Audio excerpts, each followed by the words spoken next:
उनका ऐसा था माइंड में, ये रिएक्टर एक्सप्लोड हो ही नहीं सकता। ये दुनिया का पहला पावर प्लांट था जो मेन पावर ग्रिड से कनेक्टेड। अब जो है मुझे चाहिए दुनिया का सबसे बड़ा न्यूक्लियर पावर प्लांट। उन्होंने नजरअंदाज कर दिया या उनको पता नहीं था कि उसमें ज़ेनॉन है। अब इन्होंने क्या किया कि वह कंट्रोल रॉड तो डाल दी इन्होंने सिमुलेट करने के लिए, प्लस उसमें ज़ेनॉन था जो एक्स्ट्रा न्यूट्रॉन खा गया। तो सडनली डिप से तुरंत तो अब तो खैर रशिया की नाक कट गई। चेर्नोबिल को ऐसे दिखाया जाता था कि ये एक मूर्ति है जो आपको दिखाएगी कि कितनी चैलेंजिंग होती है न्यूक्लियर पावर ना, कि वो सस्टेनेबल चीज है नहीं। तो ये कूलिंग 10 से 15 साल की तक की हो सकती। तो इतने साल तक मतलब कूलिंग चल रही थी। जी। जिस देश की टेक्नोलॉजी सबसे अच्छी थी वो सबसे ज्यादा शक्तिशाली था। स्वागत है आपका फिर से सूफी ट्रैम्प हियर में। और आज का टॉपिक बहुत खास होने वाला है। इस चक्कर में मैंने अपने खास दोस्त को यहाँ बुलाया ताकि इसके ऊपर बहुत ज्यादा चिंतन उनसे ही करेंगे। तो खैर ये कहानी शुरू होती है मेरी और इनके बारे में, जो अभी थोड़ी देर में आप कैमरा में देखने वाले हैं। जब हम एक साथ एक जॉब करते थे, कंपनी बंद हो चुकी है बाय द वे, हम क्वेश्चन सॉल्व करा करते थे और वहां पे हम साथ मिले थे। उसी दौरान एक रात के 5 बजे उठ के मैंने सुशांत सिंह राजपूत साहब की एक वीडियो देखी थी, जिस चक्कर में उसके बाद मैंने इनको भी बोला था कि आज ट्राई करूंगा एक्टिंग में, क्योंकि फिजिक्स इसको भी आती है मुझे भी आती है। और वहां से जर्नी चालू हुई थी। खैर अंकित साहब, आज आप नहीं बोलने वाले, लेकिन आज दिखाइए हमारे साथ कौन बैठे। हेलो। तो तो हेलो एवरीवन, मेरा नाम अक्षय है और सूफियान भाई बहुत मेरे पुराने दोस्त हैं। हम दोनों एक ही कंपनी में काम करते थे, हमारा परमानेंट नाइट शिफ्ट था। और मैं बताता हूँ कि ये क्या है कि हम आईआईटी बॉम्बे में, बाय द वे बरसात चालू हो चुकी है, तो आप टेंशन ना लीजिए, वीडियो नहीं कटेगी। हम चाहे पूरे तर हो जाएंगे बारिश में, लेकिन वीडियो नहीं कटने देंगे। वो डायलॉग कौन सा? क्या दिन हो रात हो दोपहर हो शाम हो, वैसे बारिश बहुत तेज हो गई, लेकिन हमें शूट करना पड़ता है क्योंकि शूट हम करेंगे। थिएटर आर्टिस्ट सॉकर प्लेयर्स की तरह होते हैं। बरसात चालू हुई इसका मतलब थोड़ी ना गेम बंद हो जाएगा। और मतलब हम इतना कमिटेड रहते हैं शूट के लिए कि आज दोपहर को भी हम शूट कर रहे थे।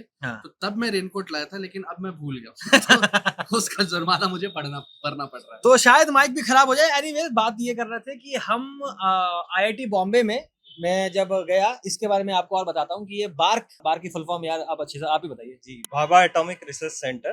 तो इसमें वो साइंटिस्ट थे।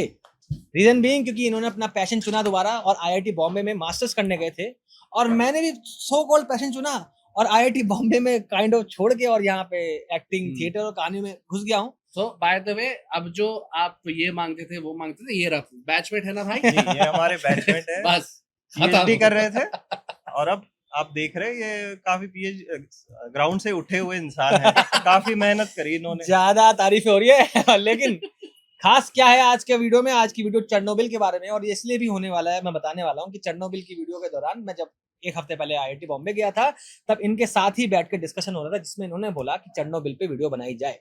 और इस चक्कर में ही चेर्नोबिल के ऊपर जो सारी कहानियां इन्होंने बताई थी, उसी को मैंने लेके थोड़ी देर में आपको रील पहुंचाई थी चेर्नोबिल के ऊपर। और साथ ही साथ एक और बात यह है कि हाल ही में आप लोगों का लव, आप लोगों का सपोर्ट काफी मायने रखता है हमारे लिए, और हम लोग एक स्पेशल माइलस्टोन पे पहुंचे। 700,000 सब्सक्राइबर्स हो गए हमारे यूट्यूब पे, थैंक्स टू यू। इसलिए आज स्पेशल बीएआरसी के फॉर्मर एम्प्लॉय के साथ चेर्नोबिल पर सूफियान और उनकी टीम को थैंक यू कि मुझे इनकी वीडियो में इनवाइट किया गया है। तो चलो चालू शुरू करते करते हैं। हैं। टॉपिक की हो रहा है ना माइक में, कुछ तो करना पड़ेगा भाई। तो एक काम कर, इसी से ढक लेते हैं। हाँ वो कर लेंगे। तो वीडियो चालू करें? हाँ ऑफ कोर्स। और फिर चलो start. So music and we are back to me giving the intro. तो बात ये हुई थी कि हमने ऑलरेडी 4 पार्ट्स बनाए थे जिसमें हमने पूरा न्यूक्लियर हिस्ट्री कवर की थी। कैसे हमने पहले एटम को समझा, सब एटॉमिक पार्टिकल्स ढूंढे, कैसे बात न्यूक्लियर रिएक्शंस पे गई, fission, fusion, atomic bomb, nuclear energy. लेकिन इसमें एक बहुत बड़ा और बहुत इंपॉर्टेंट चैप्टर था चेर्नोबिल, और उसका क्या इम्पैक्ट रहा ओवरऑल न्यूक्लियर एनर्जी को लेकर, उस पर खास बात हुई। तो चेर्नोबिल तक हम आए कैसे? क्या हुआ था कि जब ये सब रिसर्च चल रही थी, तो हमने उस वीडियो में भी ये बताया था आपको कि काफी जल्दी काफी कुछ रिसर्च हुआ था, और ये सब एक ही देश में हो रहा था। फिर कोइंसिडेंटली वर्ल्ड वॉर 2 भी हुई। हर एक देश ये चाह रहा था, मतलब जितने भी वर्ल्ड पावर्स थे उस जमाने में, सब ये चाह रहे थे अपने आप को ज्यादा स्ट्रांग दिखाने का, ज्यादा डेवलप्ड दिखाने का। तो इसकी वजह से एक बहुत ही इंटरेस्टिंग मतलब टाइप ऑफ नेशनलिज्म पैदा होता है, जिसको आज कई हिस्टोरियंस कहते हैं टेक्नो नेशनलिज्म। क्योंकि जिस देश की टेक्नोलॉजी सबसे अच्छी थी वो सबसे ज्यादा शक्तिशाली था। तो जब अमेरिका ने एटम बॉम्ब बनाया तो वर्ल्ड वॉर 2 के बाद सब लोग क्लियर हो गया था, अमेरिका क्या कह रहा भाई वी आर द बेस्ट। लेकिन रशिया ने कहा नहीं, ये बात नहीं है। हमने ये वीडियो में भी आपको पहले बताया था कि एक्चुअली द एटॉमिक रिसर्च जो मैनहट्टन प्रोजेक्ट था टॉप सीक्रेट था, किसी को ये इन्फॉर्मेशन बताई नहीं गई थी कि कैसे बॉम्ब बना। इस पे मुझे एक मीम याद आ गया, इसलिए मैं हंस रहा था कि अमेरिका क्या कहता था, क्या हो तुम, आज हम कहते तू क्या है, तो वैसा चल रहा था शायद। Anyway. नहीं, लेकिन तभी यूएसएसआर कह रहा था। वही ना, यूएसएसआर कह रहा था। तो रशिया ने बिना किसी इंफॉर्मेशन के अपना खुद का फिर न्यूक्लियर बॉम्ब बनाया। फिर अमेरिका एक कदम आगे गया, अमेरिका ने हाइड्रोजन बम बनाया। बहुत जल्दी रशिया ने भी एक हाइड्रोजन बॉम्ब बनाया। फिर अब तो बॉम्ब्स बन रहे हैं, लेकिन न्यूक्लियर एनर्जी पर भी बात होनी है। तो अमेरिका ने first working nuclear power plant बनाया था एक छोटे से शहर में, जिसका नाम मुझे अभी याद नहीं आ रहा है, आप पढ़ सकते हैं, 1958 में बना था वो। रशिया ने एक छोटा सा कदम आगे लिया, उन्होंने भी अपना एक न्यूक्लियर पावर प्लांट बनाया, लेकिन ये दुनिया का पहला पावर प्लांट था जो मेन पावर ग्रिड से कनेक्टेड था। अच्छा, है ना। तो ऐसे ऐसे थोड़ी बहुत नोकझोंक चल रही थी। अब इसमें थोड़ा फास्ट फॉरवर्ड करते हैं। रशिया ने ये कहा अब देखो ये छोटे मोटे खेल खेलना बंद, अब जो है मुझे चाहिए दुनिया का सबसे बड़ा न्यूक्लियर पावर प्लांट। तो 1970 में बात हुई कि हम चेर्नोबिल पावर प्लांट बनाएंगे जो यूक्रेन में एक नदी के पास था। तो ये फैसिलिटेट करता था, एक पावर प्लांट के लिए बहुत जरूरी रहता है वाटर सप्लाई। अक्षय साहब हमें बताएंगे कि क्यों रहता है वो। तो 1970 में इसका प्लान शुरू हुआ और 1977 तक ये प्लांट लगभग रेडी हो गया था। फिर आगे क्या हुआ वो तो अक्षय हमारे लिए क्लियर करेंगे, लेकिन पहला सवाल अक्षय कि अगर तो ये तो बहुत कॉम्प्लिकेटेड सब्जेक्ट है ही, हम बार बार कहते भी रहते हैं, लेकिन अगर एक स्कूल के 9th ग्रेड टेक्स्ट बुक में आप एक न्यूक्लियर रिएक्टर का डायग्राम बनाओगे और दिखाओगे कि कैसे फंक्शन करता है, तो आप कैसे करोगे? जी देखिए, न्यूक्लियर रिएक्टर का टाइप डिसाइड होता है 3 चीजों से, जो कि है फ्यूल कौन सा है, मॉडरेटर कौन सा है और कूलेंट कौन सा है। तो ये जो पर्टिकुलर टाइप यूज हुआ था रशियन रिएक्टर में, जिसका नाम जो आरबीएम के रिएक्टर है, उसमें मॉडरेटर ग्राफाइट था और जो लाइट वाटर था वो था कूलेंट। इससे पहले आप फुल फॉर्म बताइए उसकी, एक बहुत खूबसूरत वर्ड बोलेंगे। फुल फॉर्म में बहुत अच्छे से बोलेंगे।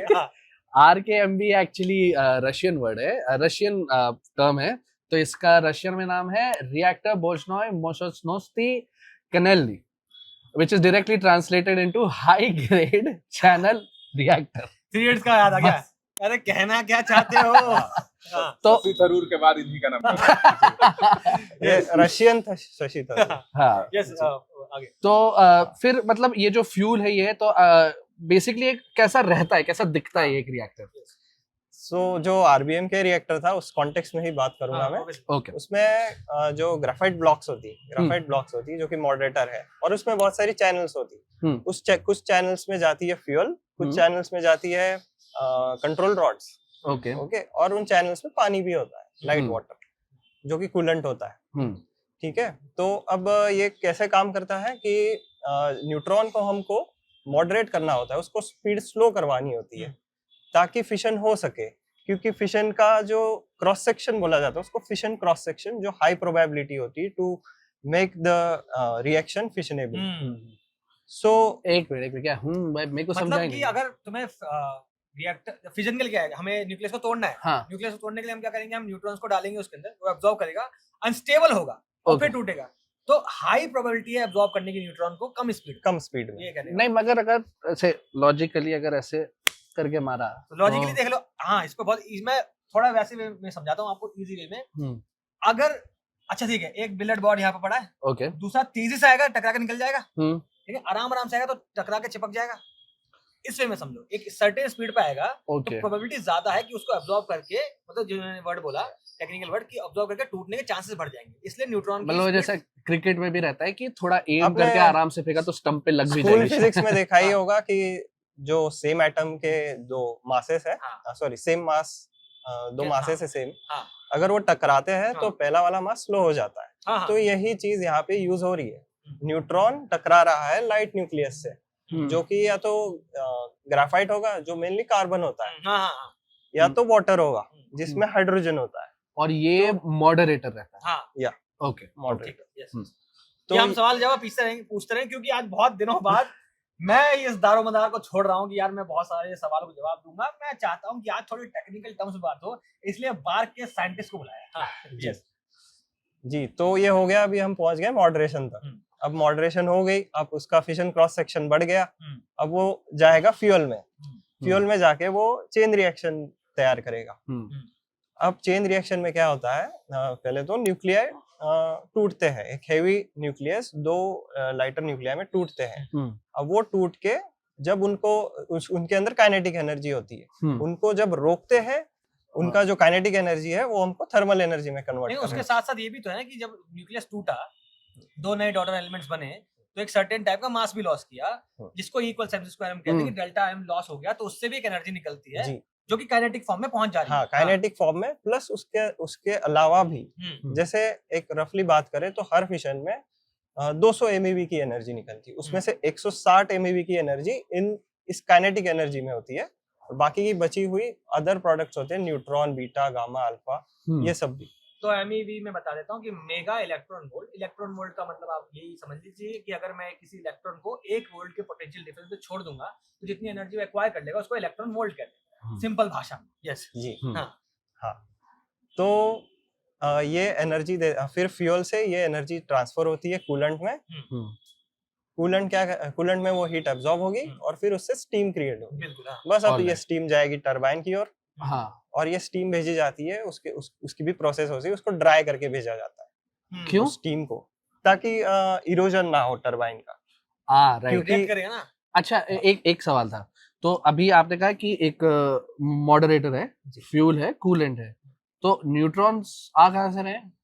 जी देखिए, अभी हमको सबसे पहले तो रिएक्टर को स्टार्ट करने के लिए हमको चाहिए एक न्यूट्रॉन सोर्स, जो कि एक एग्जांपल लिए तो एक कैलिफोर्नियम 252 नाम का एक स्पॉन्टेनियस फिशन न्यूक्लियस होता है।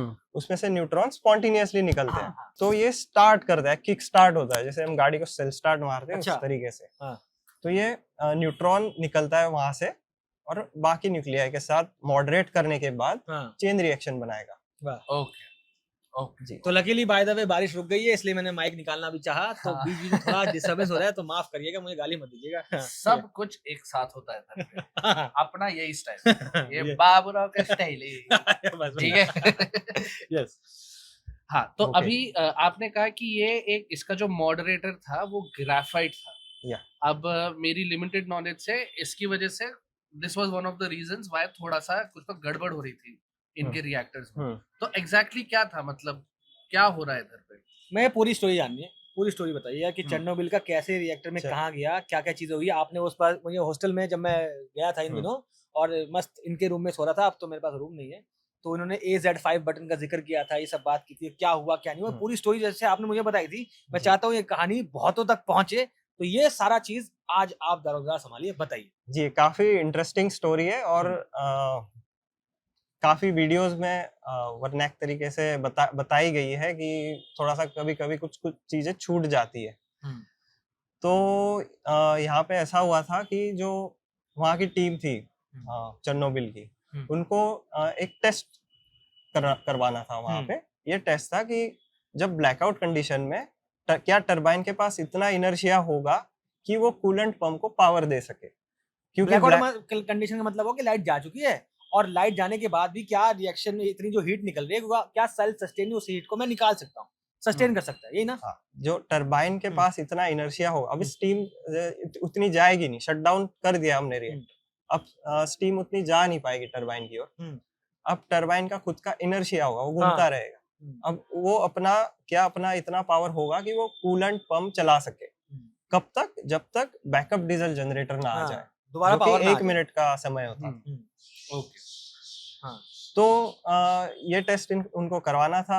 अब ये टेस्ट इन्होंने डिसाइड किया था 25 अप्रैल 1986 को, ये सुबह का टाइम में। पर इन्होंने क्या किया, फिर ये करने के लिए इनको एक तो सिमुलेट करना पड़ेगा ब्लैकआउट कंडीशन को, पावर कम करके रिएक्टर की। ओके, ठीक है। तो सुबह इन्होंने रिएक्टर की पावर कम करी। अब ग्रिड की तरफ से डिमांड आती कि आप पावर कम मत करिए, तो इनका पोस्टपोन हो गया ये जो भी टेस्ट था। पहले आप बताइए ग्रिड का मतलब, मैं अपने शब्दों में बोलता हूँ। ग्रिड मतलब कि भैया मान लीजिए किसी सिटी के पास पावर जाती है वहां से, उसने बोला कि भाई एक काम करो, आज शादी वादी हो रही है हमारे यहाँ पर, थोड़ी बिजली चाहिए, तो अभी मत काटो पावर, बाद में काट लेना। तो इस सिंपल टर्म्स में ऐसा कह सकते हैं जी। हाँ, फिर और ये एसेंशियली एक सेफ्टी टेस्ट रहता है ना, हाँ, ये फेल एक सेफ टाइप का चेक टाइप का रहता है। सेफ्टी टेस्ट होता है। हाँ। अच्छा। ठीक है, तो अब क्या हुआ कि जैसे सुबह इन्होंने किया था सिमुलेशन, कैसे पावर कम करके। अब पावर कम होती है तो क्या होता है कि जब नॉर्मल कंडीशन में जब रिएक्टर चलता है तो उसमें जो फिशन प्रोडक्ट बनते रहते हैं, ठीक है, इसमें एक फिशन प्रोडक्ट होता है ज़ीनॉन 135। ओके। ये ज़ीनॉन होता है एक्चुअल पॉइजन, जो कि न्यूट्रॉन को एब्जॉर्ब कर लेता है और उससे न्यूट्रॉन की इकोनॉमी, मतलब जो न्यूट्रॉन्स है रिएक्टर में वो कम होते हैं। ठीक है, तो अब क्या हुआ कि जो पोस्टपोन करी गई थी रात को, उनको इस चीज का नॉलेज नहीं था पहले। ना शिफ्ट बदली गई तो फिर जी, उनको शिफ्ट बताया नहीं गया था भैया, नॉलेज नहीं था, या तो उन्होंने लुकआउट कर दिया, पता भी होगा तो हाँ उस चीज को। फिर क्या हुआ कि जो डियाटलो थे उनके जो इंचार्ज, शिफ्ट इंचार्ज, उन्होंने सारी की सारी जो सेफ्टी पॉलिसीज थी, प्रोटोकॉल्स थी, सारी की सारी नजरअंदाज कर दी। ओके, ठीक है। उनके जो भी पॉलिसीज, किस तरह मतलब? हाँ, जैसे एक था इमरजेंसी कूलिंग सिस्टम, उसको उन्होंने हटा दी। फिर उसके बाद काम था, कैसे करता था इमरजेंसी कूलिंग सिस्टम, एक बार आप बताइए। जी, इमरजेंसी कूलिंग सिस्टम क्या करता है कि जैसे ही कोई कंडीशन आता है ब्लैकआउट टाइप का, तो ये क्या करता है, इमरजेंसी पंप्स चालू कर देता है अपने आप से। ये इमरजेंसी सिस्टम इन्होंने हटा दी। अब इसके बाद उन्होंने वायलेट करा था कंडीशन, जो कि कंट्रोल रॉड्स का जितना नंबर एग्जिस्टिंग होना चाहिए यहाँ, वो भी उन्होंने वायलेट कर दिया। तो इससे पहले मैं एक चीज बताता हूँ, कंट्रोल रॉड्स तक पहुंचते हैं, उसके बाद आगे कंटिन्यू करते हैं। देखिए हम सब आपको बहुत सारी बात बता भी चुके हैं कि क्या होता है कि चेन रिएक्शन सस्टेन करने के लिए, चेन रिएक्शन एक्चुअली क्या है, अनकंट्रोल्ड रिएक्शन है। अगर उसको मैंने होने दिया तो बहुत ज्यादा एनर्जी बहुत कम समय में निकलेगी और चीजें बम बन जाएगी, और हमेशा मुश्किलात आती है चीजों को कंट्रोल करने में। अनकंट्रोल में कोई मुश्किल नहीं है। तो कंट्रोल रॉड क्या करती है, बेसिकली चेन रिएक्शन को in terms of technical terms में रोकती है। कैसे कि हमारा एक न्यूट्रॉन हमारा यूरेनियम पे टकराता है, यूरेनियम 235 टूटता है और 2 या 3 देता है, और एवरेज 2.5 है मान लीजिए। तो अब क्या करे कंट्रोल रॉड्स, ऐसा करे कंडीशन कि एक जब यूरेनियम टूटे तो 2 या 3, मान लो 3 न्यूट्रॉन्स निकले तो 2 अब्सॉर्ब कर ले, एक रहने दे। अब वो एक जाएगा, अगले न्यूट्रॉन यूरेनियम पे टकराएगा, फिर वो टूटेगा, फिर उसमें से 3 निकलेंगे, कंट्रोल और फिर पकड़ लेगी 2। तो ये होता है एक सस्टेन्ड चेन रिएक्शन, जिससे कि हम यूजफुल एनर्जी निकाल सकते हैं। हमें कंट्रोल एनर्जी निकल रही है, क्यों, जितनी एनर्जी वहां से निकल के आ रही है मैं उसी हिसाब से अपनी कूलेंट चला दूंगा, उतनी एनर्जी मैं उसमें से निकाल लूंगा। तो एक सस्टेनेबल इन्वायरमेंट बन जाएगा कि यहाँ से मैंने रिएक्शन करी हुई है, एनर्जी आ रही है, उससे मैंने पानी को गर्म किया, सो कॉल्ड, उसको मैंने भाप बनाया, उससे टरबाइन चलाई और एनर्जी निकाल ली। तो ये काम है कंट्रोल रॉड्स का। अब अगर कंट्रोल रॉड्स कम हो जाएंगी तो अब क्या चालू हो जाएगा, चेन रिएक्शन, मतलब कि अब जो न्यूट्रॉन्स को मुझे एब्जॉर्ब करना था वो एब्जॉर्ब होना हो जाएंगे बंद। अगर बंद हो जाएंगे तो क्या होगा कि अब अनकंट्रोल चेन रिएक्शन हो रही है। यस, अनकंट्रोल चेन रिएक्शन होगी तो नंबर ऑफ एनर्जी, मतलब एनर्जी बहुत ज्यादा निकलेगी। इतना तुम्हारे पास सिस्टम है नहीं कि इतना तुम संभाल सको, तो चीजें ब्लास्ट तक पहुंच जाती। तो दियातलोव को, जो मैंने रील में भी दिखाया था, मैंने पढ़ा था कि एग्जैक्ट नंबर ऑफ रॉड्स नहीं पता था, लेकिन 6 से लेकर 8 के बीच में रह गई थी, जबकि कंडीशन थी मिनिमम था 15 कंट्रोल रॉड्स रहनी चाहिए। तो वो उस बैरियर के भी नीचे आ गए थे कि तुम रिएक्शन को दोबारा से हाई करो। अब बहुत अच्छी कहानी आती है, मैं सारे सवाल आपसे पूछता हूँ, ऐसे जाने नहीं दूंगा। रीजन बीइंग कि क्यों उन्होंने, दियातलोव ने अपनी कंट्रोल रॉड्स को बोला कि क्या तुम सारी निकालो, बहुत कम रहने दो। उसका रीजन जो इन्होंने बताया पहले, पॉइजन की वजह से था। तो आप ये बताइए कि क्या रीजन था कि दियातलोव जब ये सेफ्टी टेस्ट कर रहे थे, जैसा अभी कंट्रोल रॉड पे पहुंचे थे, उनको कंट्रोल रॉड्स बाहर निकलवानी पड़ गई। तो आप वहां से पहुंचे कि दोपहर के बाद कंडीशन रात में कैसी जा रही थी और रात में क्या क्या चीजें हो रही थी, जिस चक्कर में ये सब किया गया। जी, जो प्लान था उनका कि इतनी नंबर ऑफ कंट्रोल रॉड्स होनी चाहिए, उस कंडीशन में क्या हुआ कि जो प्लान पावर था उनका कि कुछ पावर होना चाहिए, जो उनका रेटेड पावर था 4200 मेगावाट, अब इसको उनको लाना था कुछ 600 मेगावाट तक, सम 400 to 600 मेगावाट तक, to simulate the blackout condition. अब उन्होंने नजरअंदाज कर दिया, या उनको पता नहीं था कि उसमें ज़ीनॉन है। अब इन्होंने क्या किया कि वह कंट्रोल रॉड तो डाल दी इन्होंने सिमुलेट करने के लिए, प्लस उसमें ज़ीनॉन था जो एक्स्ट्रा न्यूट्रॉन खा गया। ओके अब पावर और कम हो गई, सडनली तो- ड्रॉप हो गया। तो वो 30 मेगावाट तक पहुंच गई। अब क्या हुआ, पावर कम हो गई, अब उनको लगा कि रिएक्टर अब बंद पड़ने वाला है, तो और रिएक्टर वापस चालू करने के लिए और समय लगता है, उतना समय वो ग्रिड वाले जो होते हैं उतना समय नहीं दे सकते, काफी नुकसान हो सकता है। तो उसके लिए उन्होंने क्या किया कि वापस उस 30 मेगावाट से 300 टू 600 मेगावाट तक लाने के लिए उन्होंने कंट्रोल रॉड्स निकालनी चालू कर दी, ताकि रिएक्शन बढ़ जाए। ताकि रिएक्शन बढ़ जाए। अब क्या हुआ कि जो जेनॉन था वो खत्म हो गया। खत्म कैसे हुआ कि न्यूट्रॉन, जितने न्यूट्रॉन्स थे, जैसे कंट्रोल रॉड निकाल दी, रिएक्शन बढ़ गई, न्यूट्रॉन आ गए और उन न्यूट्रॉन्स ने जितना भी जेनॉन था उसमें वो सब खत्म कर दिया। ओके अब कंट्रोल रॉड भी नहीं, जेनॉन भी नहीं, कुछ नहीं, तो सडनली ड्रॉप हुआ। तो फिर वो एक्सपोनेंशियली और हाँ। बहुत तेजी से रिएक्शन बढ़ कैसा ब्लफ हुआ, पहले अंदर जेनॉन था, हमें पता नहीं चला, हमने कंट्रोल रॉड्स निकाली, रिएक्शन बढ़ गई, अब जेनॉन भी खत्म हो गए, तो सडनली डिप से तुरंत एनर्जी आ गई। हाँ, तो रेटेड पावर था 4200 मेगावाट, वो पहुंच गया था 32,000 मेगावाट। वाह, 8 टाइम्स हाँ 8 टाइम्स या और कितनी देर में लगभग? तुरंत कुछ सेकंड्स में ये सब फ्रैक्शन हाँ। ऑफ सेकंड्स में हुआ था। बहुत इंटरेस्टिंग स्टोरी है इसके पीछे। हाँ, फिर आपने एक तो सेफ्टी में बता दिया कि कंट्रोल रॉड्स निकालने का रीजन क्या था, जो सेफ्टी मेजर अंदाज किया गया, वो रीजन ये था कि रिएक्शंस को तुरंत बढ़ाने के लिए किया था ग्यातलोव ने। और मुझे बहुत कमेंट भी आया था कि तुमने ग्यातलोव को थोड़ा इगोइस्टिक दिखाया था। बात ये भी थोड़ा एडमेंट तो थे वो, जितना मुझे उनकी कहानी पता है, अच्छा कि उनको बोला गया कि अभी टेस्ट नहीं हो सकता, अभी मत करो, लेकिन बोला नहीं आज ही करना है। क्यों? जैसे इन्होंने बताया कि यूएसएसआर को अपनी पावर दिखानी है कि हम देखो कहां तक पहुंच रहे हैं, ये रीजन था। तो अब एक्चुअली वही मेरा भी वही सवाल होने वाला था कि डिस्पाइट इतने सब मतलब इतने सारे ब्रीच ऑफ प्रोटोकॉल्स क्यों किए गए थे, तो वो थोड़ा फ्लेक्स करने के लिए था वो कि भाई हम सब संभाल लेंगे सब। उनका ऐसा था माइंड में कि ये रिएक्टर एक्सप्लोड हो ही नहीं सकता, अच्छा, किसी भी तरीके से ये सेफ ही है। अच्छा पर जैसे हमने देखा हिस्ट्री की, ये इसमें बहुत बड़ा फॉल्ट था, हाँ, जो कि अभी आगे डिस्कस करेंगे क्या था एग्जैक्टली।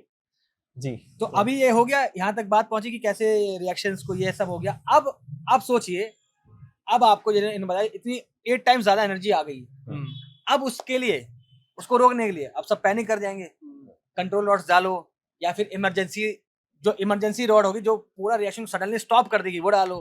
तो उसके बारे में बात करेंगे कि AZ5 बटन क्या था और क्यों डाला गया और कैसे उसने रिएक्शन को और आगे बढ़ा दिया कि चेरनोबिल का हादसा हुआ। तो आप बताइए इसके बाद क्या। तो ये एक इमरजेंसी शटडाउन बटन है, AZ5 फेमस बटन है। अब हर रिएक्टर में होता है? हर रिएक्टर में इमरजेंसी शटडाउन बटन होता है। अच्छा। पर हाँ, अब इनका डिजाइन अलग है रिएक्टर का, तो इनका जो रॉड है, ये भी एक टाइप की कंट्रोल रॉड ही होती है, उस बटन से वो कंट्रोल रॉड इंसर्ट होती है। पर इसमें फ्लॉ था। ये क्या फ्लॉ था कि कंट्रोल रॉड का पहले तो समझ लेते हैं स्ट्रक्चर। बिल्कुल, कि ऊपर होता है बोरॉन कार्बाइड। बोरॉन क्या करता है, न्यूट्रॉन को एब्जॉर्ब करता है। अब न्यूट्रॉन हमको क्योंकि बैलेंस करना है रिएक्टिविटी को, रिएक्टिविटी मतलब पावर समझ लीजिए आप, पावर बढ़ गई, रिएक्टिविटी बढ़ गई मतलब पावर बढ़ गई। अब हमको अगर ये कम करना है तो हमको कंट्रोल रॉड डालनी पड़ेगी जिसमें बोरॉन कार्बाइड नाम का एलिमेंट होता है। ठीक है, तो ये बोरॉन क्या करता है, न्यूट्रॉन को एब्जॉर्ब कर लेता है। इन्होंने क्या किया था, बोरॉन के साथ साथ नीचे ग्राफाइट की टिप्स भी रखी थी।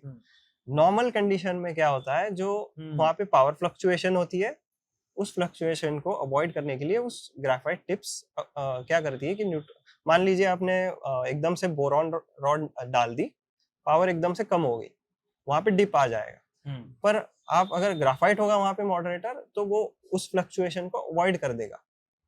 तो टेक्निकल टर्म्स में वो फ्लॉ नहीं है। अगर देखा जाए तो जो साइंटिस्टों ने बनाया था वो ये सोच के बनाया था कि अगर सडनली मैं कंट्रोल रॉड डालूंगा तो सडन खचाक से पावर नीचे तो जाएगी। एक काम करते हैं, क्योंकि लोग चल रहे हैं आइडियल कंडीशन पे कि भैया इतनी रिएक्शन तो बहुत ही ज्यादा नहीं हो रही है मेरे हिसाब से, तो नीचे टिप उन्होंने ग्रेफाइट का इसलिए बनाया कि सडनली डिप ना आए एनर्जी में। जैसे पहले ग्रेफाइट एंटर करेगा तो न्यूट्रॉन्स को मॉडरेटर की तरह काम करता है कि न्यूट्रॉन्स को और ऐसा बनाएगा कि और रिएक्शन हो जाए फॉर द टाइम बिंग, ताकि जो सडन डिप आने वाला है बोरॉन कार्बाइड से वो उसको मर्ज कर जाए, बैलेंस कर जाए। इस चक्कर में ग्रेफाइट जो टिप था ग्रेफाइट का था। यस जी, तो ये नॉर्मल रिएक्टर ऑपरेशन में ये सेफ था। सेफ था। पर जो इन्होंने कंडीशन तैयार कर दी थी इस तरीके से भयंकर, जो 32,000 मेगावाट, इस कंडीशन में ये एक्ट कर गया एज अ डेटोनेटर, बॉम्ब का डेटोनेटर। हाँ, वाह जी। नहीं तो एक मिनट, एक बात तो समझना चाह रहा हूँ कि जैसे अगर जो ग्रेफाइट टिप्स हैं, they are going to prevent जो सडन अगर आपने कंट्रोल रॉड डाली तो एकदम से जो रिएक्शन स्लो होने लगेगा क्योंकि वो न्यूट्रॉन्स अब्सॉर्ब कर लेंगे। Graphite tips will act as जो मॉडरेटर है ऑलरेडी उनका ग्रेफाइट, तो वो डिप एकदम से नहीं आएगा, करेक्ट। बट अभी डालने पर भी थोड़ा तो डिप आएगा ना, कंट्रोल रॉड तो जा रही है ना। तो बात है ना कि एंटर सोच के देखो, अंदर रिएक्शन तहलका चल रही है, ओके, ग्रेफाइट उसको और तहलका फॉर द सेकंड बना देगा। जब एकदम ही आग चल रही है, तुमने क्या किया, एक बर्तन में पहले हल्का सा घी डाला फिर पानी डाला, तो फॉर द टाइमिंग जब घी डाले एनर्जी हो जाएगी ना, मतलब रिएक्शन और फास्ट हो जाएगी। तो ग्रेफाइट की टिप जैसी एंटर करी, वो इमरजेंसी AZ5 बटन से जैसी वो कंट्रोल एंटर करी, तो सबसे पहले टिप एंटर की ग्रेफाइट की, जिसने और न्यूट्रॉन को और ऐसा बना दिया कि और रिएक्शन हो जाए। तो for the fraction of second और रिएक्शन तेज हो गई। अच्छा। जब तक बैटमैन अंदर घुस सकता है गौथम को बचाने के लिए, तब तक गौथम तबाह हो चुका था। ये सिंपल शब्द में थिएटर है ना, थिएटर। तो ये मैं सही बोल रहा हूँ ना? हाँ, सही बोल रहे हैं आप। हाँ। तो अब इसमें क्यों हुआ ये? हाँ। इसका रीजन क्या है कि जैसे ही वो रॉड अंदर गई, वहां पे जो कूलेंट होता है जो न्यूट्रॉन को एब्जॉर्ब करता है। एक्चुअली बैलेंस करना पड़ता है। कुछ चीजें होती है रिएक्टर में जो कि पावर को बढ़ाती है, कुछ होती है जो कम करती है। इनको बैलेंस करे तो ही ये सेफ तरीके से चलेगा। तो अब क्या हुआ, जैसे ही रॉड अंदर गई, वहां पे बहुत सारे न्यूट्रॉन्स थे पहले से एग्जिस्टिंग। फिर उन्होंने क्या किया, रॉड जब अंदर गई तब कूलेंट हट गया। हाँ। अब कूलेंट हट गया मतलब अब्जॉर्बर भी हट गया न्यूट्रॉन। अब शिफ्ट हो गया पूरा जो पावर को बढ़ाए। पावर बढ़ी हुई है, जो रोक रही थी वो भी हट गया, ऊपर से जो आया है वो पावर को और बढ़ा रहा है। हाँ। तो सारी चीजें एक साथ एकदम तहलका चीज बन गई वहां पर। हाँ। अब क्या हुआ, सबसे पहले तो ये एक्सप्लोजन जो था वो न्यूक्लियर एक्सप्लोजन नहीं था। हाँ। ये दो टाइप के एक्सप्लोजन यहाँ हुए थे। एक पहले हुआ स्टीम एक्सप्लोजन, बाद में हुआ केमिकल एक्सप्लोजन। तो अब क्या हुआ, जैसे वो कंट्रोल रॉड अंदर गई, ठीक है, अब कूलेंट हट गया, अचानक से वहां पे न्यूट्रॉन्स भी बढ़ गए। अब न्यूट्रॉन भी बढ़ गया, वो जो भी कूलेंट था वो स्टीम बन गया अचानक से पूरा। तो जितना भी पानी था वहां पे वो सारा स्टीम बन गया, और अचानक से उसने जो लेड कवर था ऊपर का, लेड ब्लॉक्स थे, उसको एकदम फोड़ के बाहर आ गया। ओके। हाँ, तो इस तरीके से वो कोर फट गया। अब क्या हुआ, बाहर ऑक्सीजन, अंदर जो था ग्राफाइट और हाइड्रोजन, सब मिलके केमिकल रिएक्शन करके इसने दूसरा एक्सप्लोजन कर दिया। केमिकल एक्सोथर्मिक रिएक्शन हुआ। तो वहाँ न्यूक्लियर ब्लास्ट नहीं होता ना, न्यूक्लियर ब्लास्ट होता तो पूरा चेरनोबिल जाता। अच्छा। हाँ। तो ठीक है, अभी न्यूक्लियर ब्लास्ट तो नहीं हुआ, ठीक है, तो फिर भी वहां पर जो उसके जो आफ्टर मैथ है, वहां पर जो रेडिएशन रह गया है वो कहाँ से आया? जो भी वहां पे अंदर जो मसाला था रेडियो न्यूक्लियाइस का, जो कि रेडिएट करते हैं, वो बाहर आ गया था। वो बाहर आया तो वो हवा में मिल गया। हवा उसको कैरी कर करके दूसरे देशों, दूसरे कॉन्टिनेंट्स तक पहुंचा दिया उसको। हाँ, एक्चुअली इसके पीछे बहुत इंटरेस्टिंग कहानी है। क्या हुआ था कि अगर आप मैप पे देखेंगे, है ना, तो रशिया है एक तरफ, ठीक है, यूरोप का अगर आप कॉन्टिनेंट देखेंगे तो रशिया आता है ईस्ट की तरफ, उसके ठीक बगल में आता है यूक्रेन, और यूरोप के एकदम नॉर्दर्न साइड पे आता है स्वीडन। तो अब तो खैर रशिया की नाक कट गई, है ना, क्योंकि रशिया खुद को बहुत प्रूव करना चाह रहा था, लेकिन ऐसा हो गया यूएसएसआर एसेंशियली, तो उन्होंने ये बात को बहुत दबाने की कोशिश की थी, ठीक है, लेकिन इंटरनेशनल अलार्म्स तब जाने लगे जब रेडिएशन स्वीडन तक डिटेक्ट हुआ। तो ये हवा उसको कैरी करके ले गई, हवा कैरी करके उसको कई कंट्रीज पार ले गई। इसलिए बार-बार जब भी मैं रील लिखता हूँ उसमें मैं हमेशा एटॉमिक बॉम्ब की सीरीज में एक डायलॉग लिखता था कि और हवा में आग लग गई, और एक जगह भी हवा में, मतलब एक जगह भी चीज होगी ना कुछ खराब ऐसी चीज होगी, वो दुनिया भर में फैलेगी, क्योंकि एक्चुअली हमारी दुनिया सो कॉल्ड कनेक्टेड ही है, हमें दिख नहीं रही। एक छोटा सा एग्जांपल होता है बटरफ्लाई इफेक्ट ना, कि एक रैंडम एक छोटी सी भी चीज यहाँ पे जो होगी वो इनफैक्ट अमेरिका तक में जाके इम्पैक्ट डाल सकती है। इस कदर हम कनेक्टेड हैं। तो हवा में एक्चुअली आग लग जाती है। हाँ, तो वही हुआ था। एनीवेज, तो काफी इंटरेस्टिंग से, तो ये सब एक सेकंड में, मतलब पहले स्टीम फटी और फिर जो केमिकल वो भी इमीडिएट सेकंड्स में हुआ है। अच्छा, ओके। अभी हम जो वीडियोस बना रहे थे ना, उसमें हमारा वर्डिक्ट ऐसा था कि फ्यूचर जो है of power in general is nuclear, है ना, but Chernobyl serves as a warning, है ना, काफी मतलब एटलीस्ट हम जब पढ़ रहे थे तो चेर्नोबिल को ऐसे दिखाया जाता था कि ये एक मूर्ति है जो आपको दिखाएगी कि कितनी चैलेंजिंग होती है न्यूक्लियर पावर ना, कि वो सस्टेनेबल चीज है नहीं, और इसकी वजह से काफी डिस्करेजमेंट भी हुआ था, नेगेटिव थोड़ा ये अटैच हो गया था न्यूक्लियर पावर। तो despite that, are we still right in our verdict that the future is nuclear? जी, फ्यूचर इज न्यूक्लियर।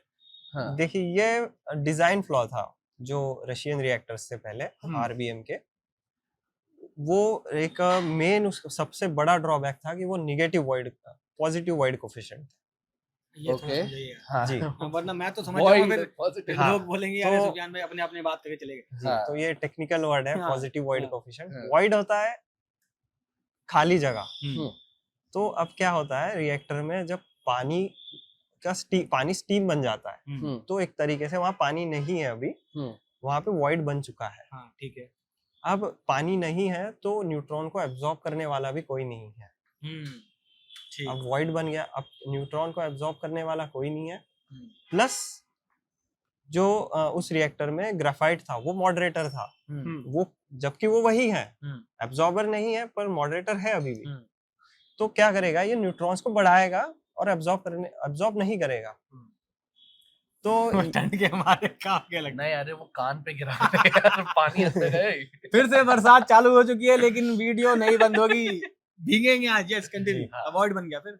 हाँ, तो ये पॉजिटिव बोला जाता है क्योंकि जैसे जैसे पानी हटेगा वॉइड बनेगा, ये रिएक्टिविटी बढ़ाता जाएगा, इसलिए पॉजिटिव वॉइड कोफिशिएंट। जबकि बाकी देशों में यूज करा जाता है अभी निगेटिव वॉइड कोफिशिएंट। जैसे फॉर एग्जांपल हमारे इंडिया के रिएक्टर सेफ है क्योंकि वो निगेटिव वॉइड कोफिशिएंट है। इसमें क्या Okay. होता है, एग्जांपल लूं तो हमारा प्रेशराइज्ड हेवी वाटर रिएक्टर, जहाँ पे मॉडरेटर और कूलेंट हेवी वाटर होता है। अच्छा। तो क्या होगा, दोनों चीजें हेवी वाटर है, तो जैसे ही पानी हटेगा मतलब कूलेंट भी हटा, मॉडरेटर भी हटा।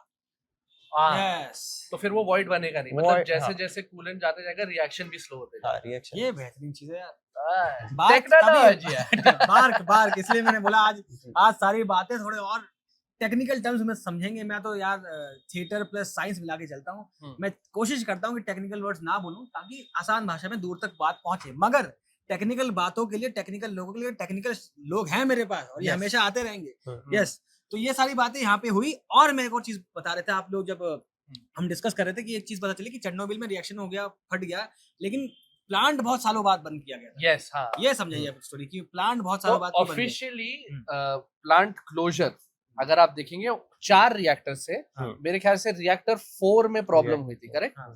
और जो उनका जो लास्ट रिएक्टर जो बंद हुआ था वो था रिएक्टर 3, वो 2000 में बंद हुआ था। उसके पीछे भी आप एक रीजन दे रहे थे पहले, क्या था वो? जी, इसके पीछे रीजन है कि जैसे रिएक्टर बंद करना ये लाइट ऑफ करने जैसा नहीं है।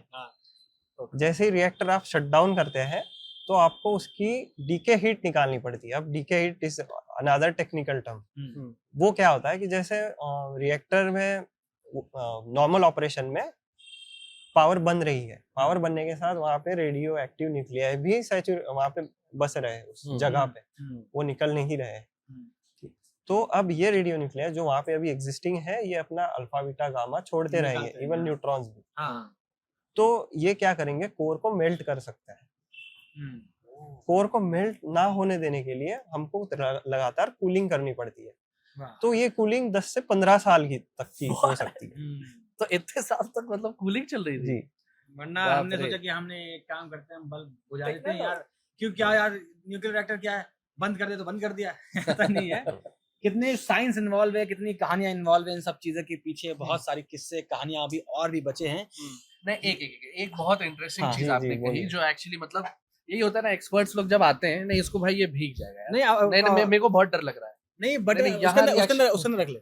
हाँ? हाँ, उसके अंदर मतलब हाँ, शर्ट के अंदर रखने नहीं आएगा। ये सब बात हाँ, करते तो रहिए। मैं ये कह रहा था कि बोलिए। आपने कहा कि फ्यूचर इज न्यूक्लियर, करेक्ट? हम्म। और आपका बैकग्राउंड भी अभी आप भाभा एटॉमिक रिसर्च सेंटर से आते हैं, तो इंडिया का फ्यूचर भी न्यूक्लियर है क्या? और मतलब जी।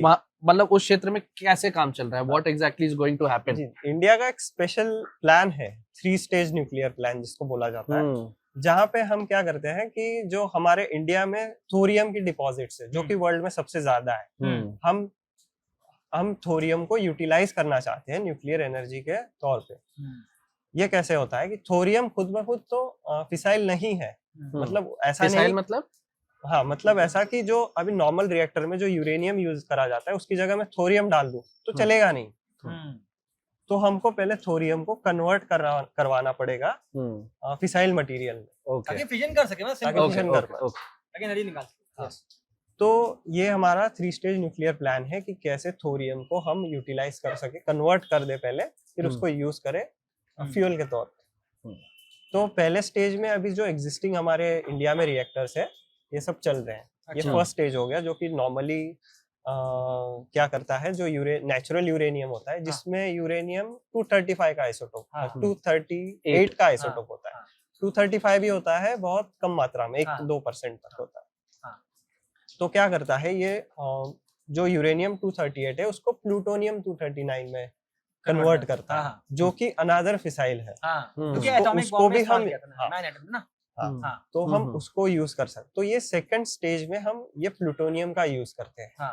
तो सेकंड स्टेज क्या करता है, प्लूटोनियम यूज करता है, प्लूटोनियम 239 और थोरियम, एक ऐसा एक ब्लैंकेट रखता है ऐसा चारों ओर, और बीच में होता है प्लूटोनियम, और जो हमारा यूरेनियम 235 भी यूज करते हैं उसमें साथ ही साथ में।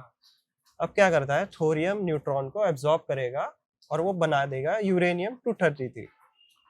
अच्छा, ओके। अब यूरेनियम 233 इज अनदर फिसाइल, तो ये सेकंड स्टेज में होगा। और सेकंड स्टेज रिएक्टर्स को बोलते हैं फास्ट ब्रीडर रिएक्टर, क्योंकि ये ब्रीडिंग कर रहे हैं, क्या कर रहे हैं, तैयार कर रहे हैं, तो ये फास्ट ब्रीडर रिएक्टर होगा।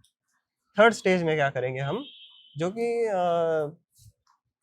थर्मल रिएक्टर्स बोला जाता है उनको। अब हम क्या करेंगे कि अब हमारे पास यूरेनियम 233 आ गया, हम उसको यूज करेंगे, अनदर थोरियम ब्लैंकेट रख देंगे। अब जितना वो कंज्यूम करेगा यूरेनियम 233 उतना थोरियम से अगेन वो यूरेनियम 233 बनाएगा। ये है भाई। तो भाई हमने बहुत पहले एक वीडियो में क्या कहा था, क्या कि अगला आइंस्टाइन शर्मा जी का ही लड़का है। शर्मा जी के भावेशकर साहब।